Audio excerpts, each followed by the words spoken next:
All right. So when we talk about different type of surveys, we actually kind of mentioned for each type of surveys, we need to have different kind of designs, and there's pros and cons and how to kind of deal with the pros and cons.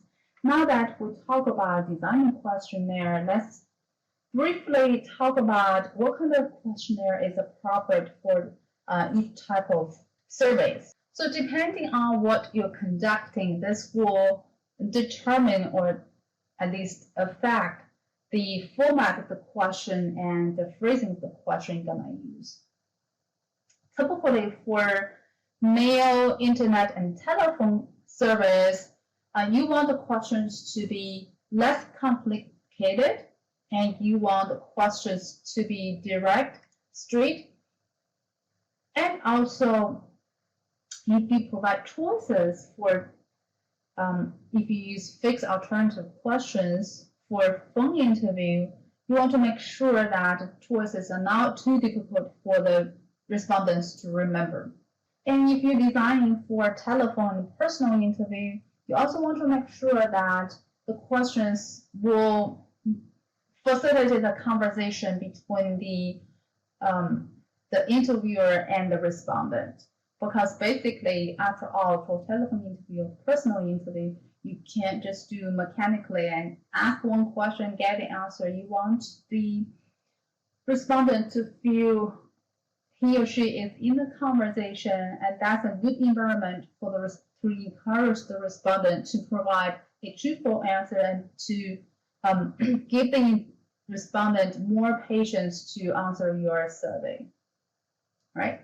In general, that's some guidelines for constructing questions.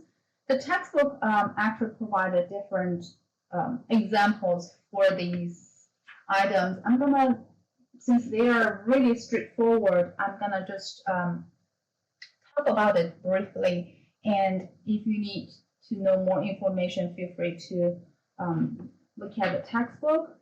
Let me just look at the pages, and they are from page 341 to 347, right?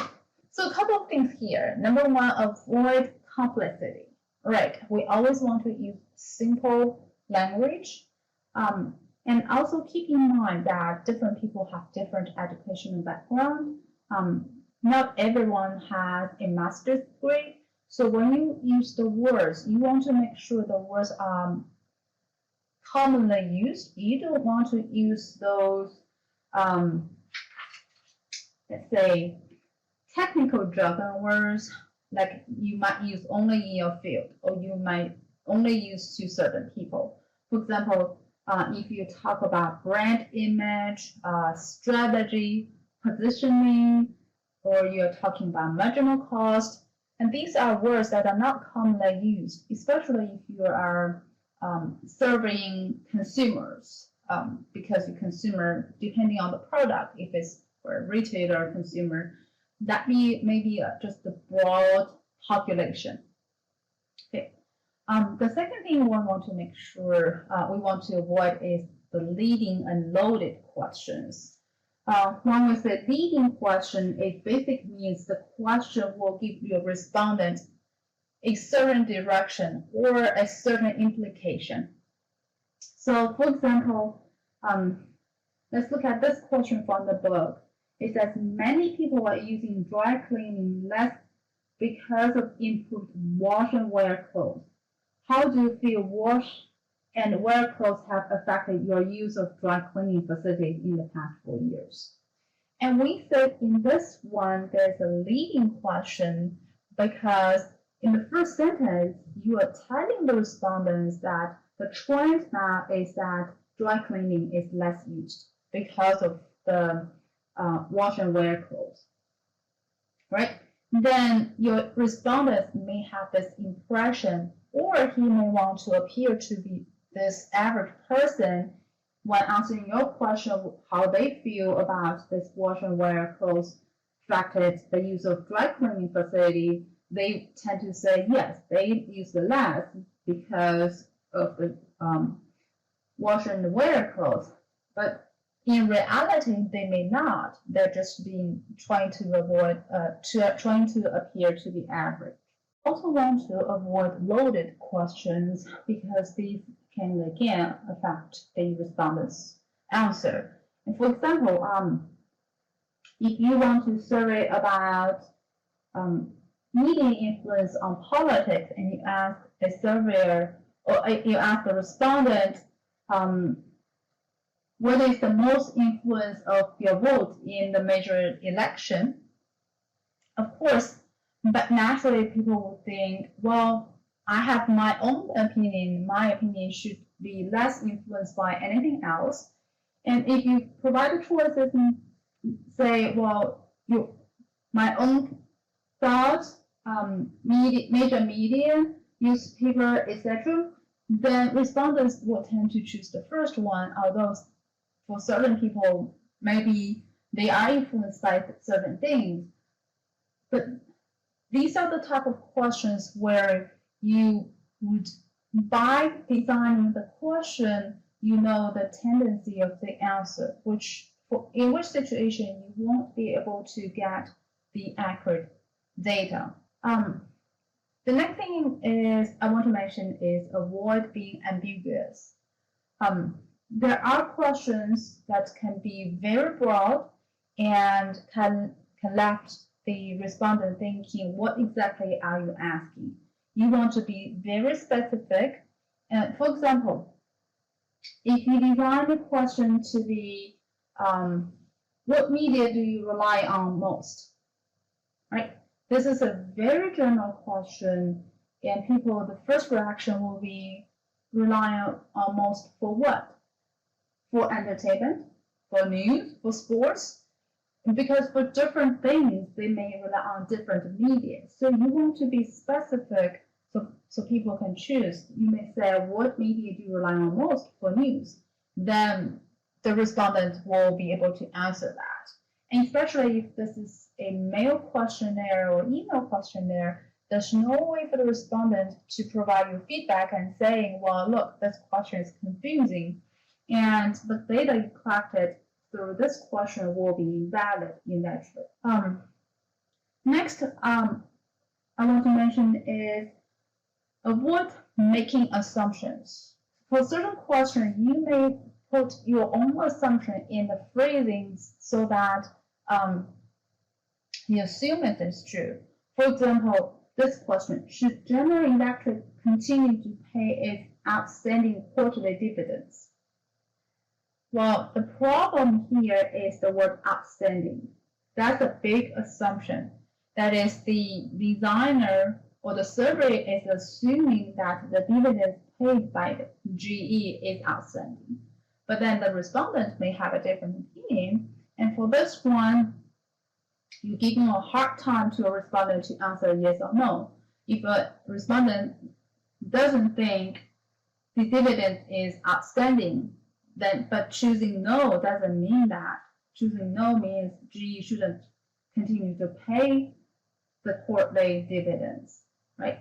So these are the certain guidelines, and again, I'll just briefly go through the guidelines. For more details, feel free to read the textbook. Just skip that example about climate change. So the next thing we want to talk after the next question is the best question sequence, the order of the questions, right? The order of the question will affect how people answer the questions. For example, for elections, for the cards for the ballots where you put the candidate's name on it. Typically, how they design that is that they alternate the names on the ballot, and they put the name randomly. The reason being, especially if the names are not familiar and for voters when they go there will be people naturally just pick the first one. So typically, the first name has this advantage of being more likely to be selected in voting.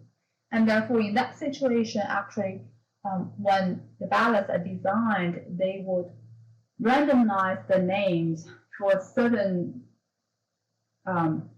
for certain part, the each candidate name will appear the first.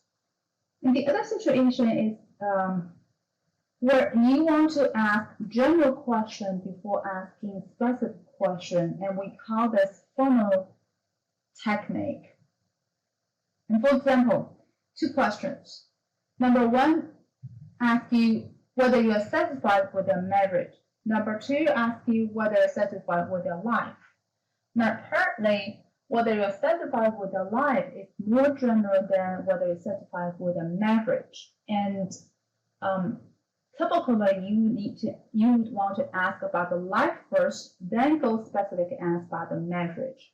If you reverse the order, people's answer will tend to be different because you ask whether you are satisfied with the marriage, and for people who often, unfortunately, are not happy with the marriage will answer no.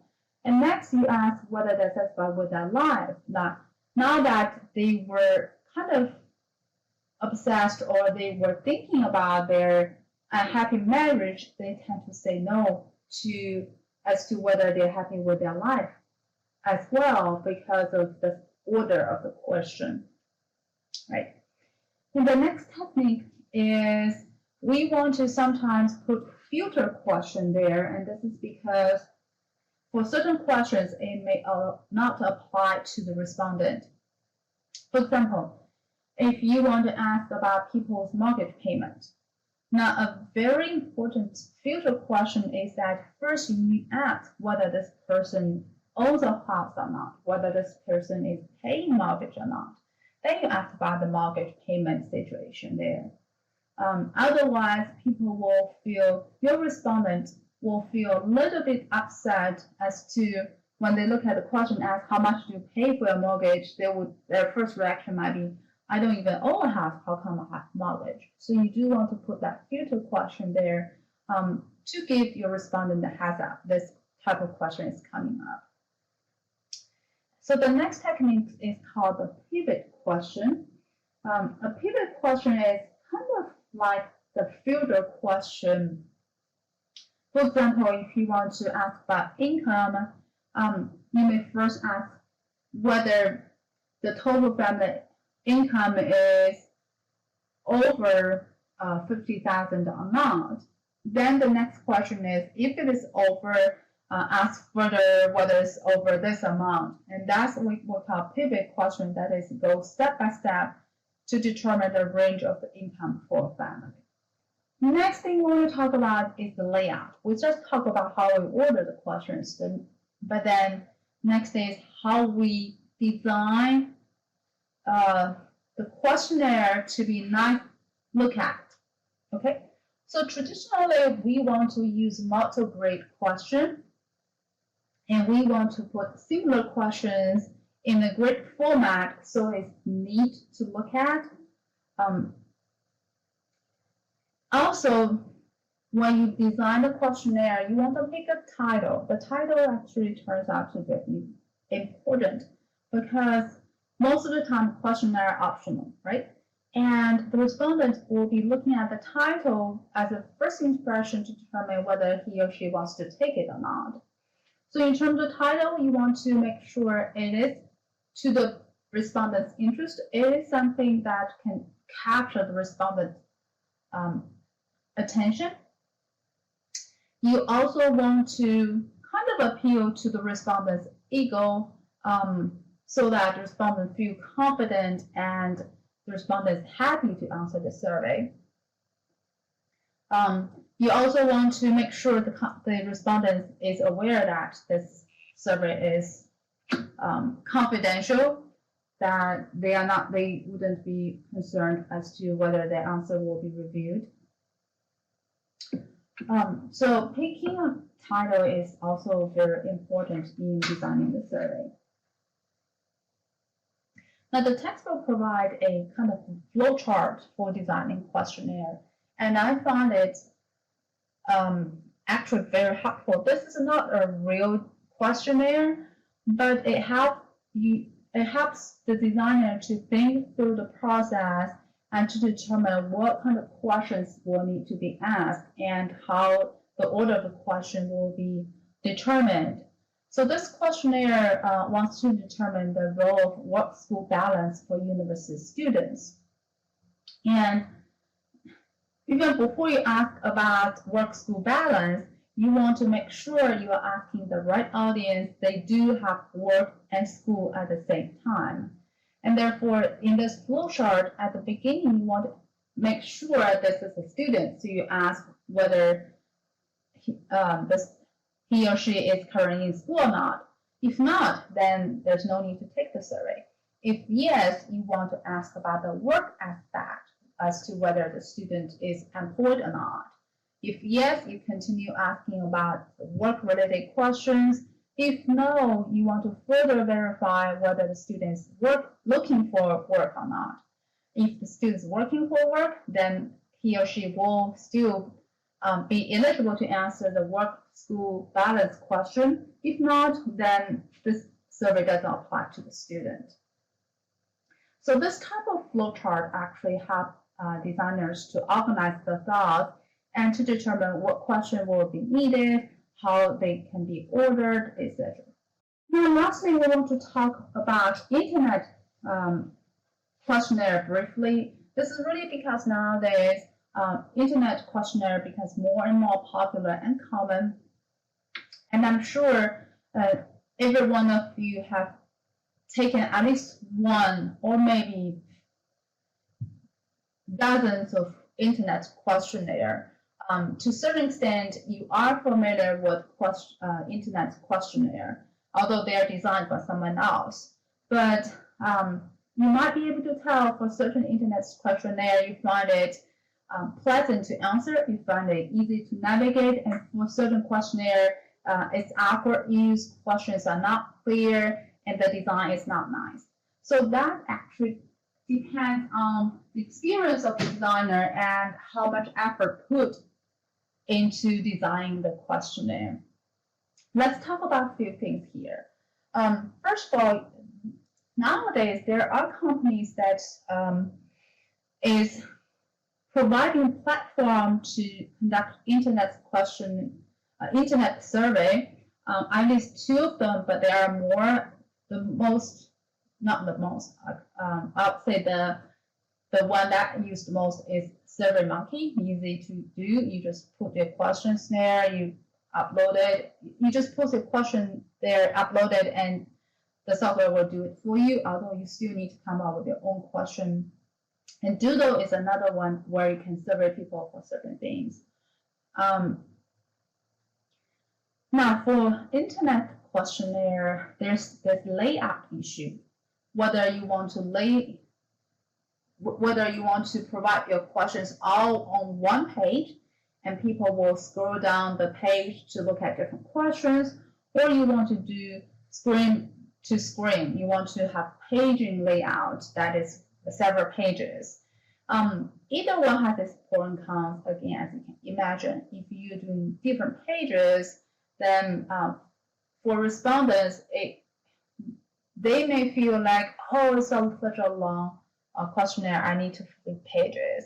And also they may not, if they want to look at questions they answered previously, they have to go back to the previous page, and sometimes they even can't do that. Now for the scrolling layout, the good part is the respondent knows how long the survey is immediately. He or she can scroll down the same screen to know how long it is. The respondent can also look at questions previously answered.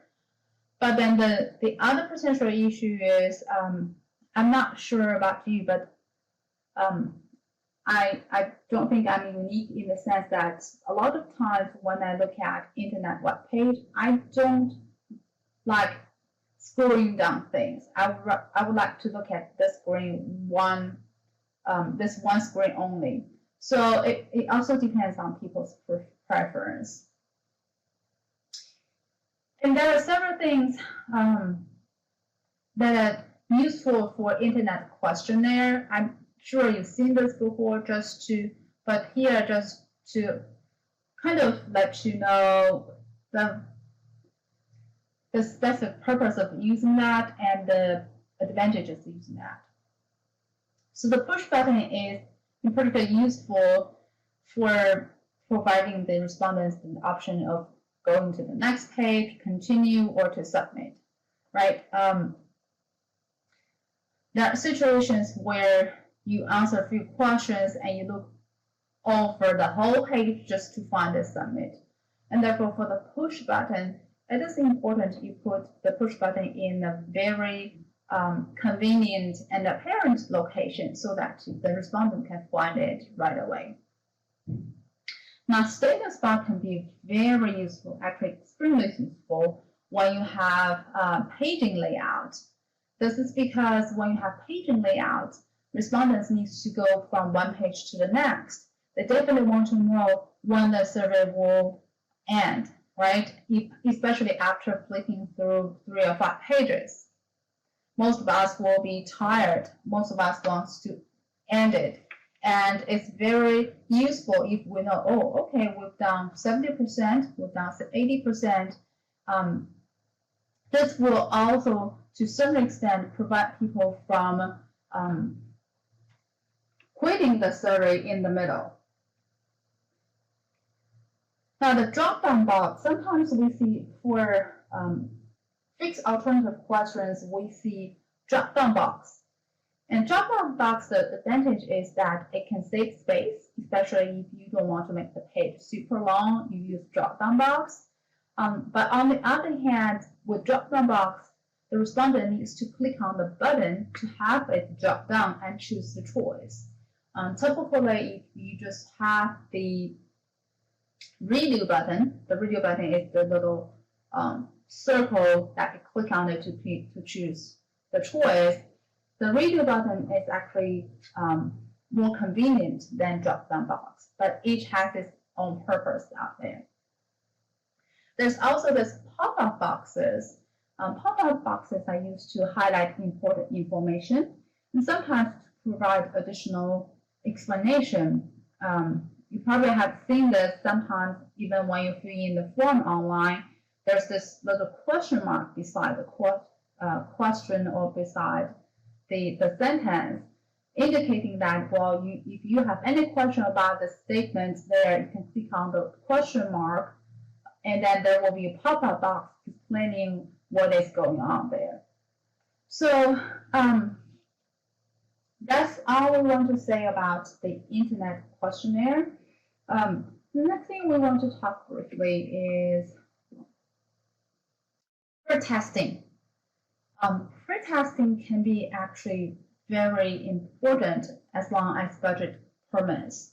If you have enough budget, you definitely want to do pre-test to see if there's anything wrong with the questionnaire or if there's anything that needs to be improved, whether your questionnaire will be sufficient to collect data you wanted, whether there's any misunderstanding, etc. And the pre-testing will help us to improve the quality of the questionnaire and in turn improve the data we're going to collect. So here's an example showing how pre-testing is used in several rounds actually. And this is about hospital performance information. So the federal government makes such information available to all, that is, to the public. And therefore, the survey collecting data on such information is very important. And the designer of the survey needs to make sure that the survey is effective. It is collecting the right information for it to be published to the public. So the survey is called the Consumer Assessment of Health Provider and System Hospital Survey. Actually, this survey went through several steps of pre-testing into its final version. So originally, the designer put 68 questions in the questionnaire, and this is given to 18 individuals. This is the very preliminary pre-testing. Then based on the response from the individuals in the first round, the survey is modified and they tested on 13 more people. And with the 13 more respondents, they decided to cut some of the questions. They end up with 66 questions. And this time, since it's already went through 2 rounds, they sent out to almost 50,000 patients for the questionnaire. Now, actually, it turns out that 66 questions is still awfully long.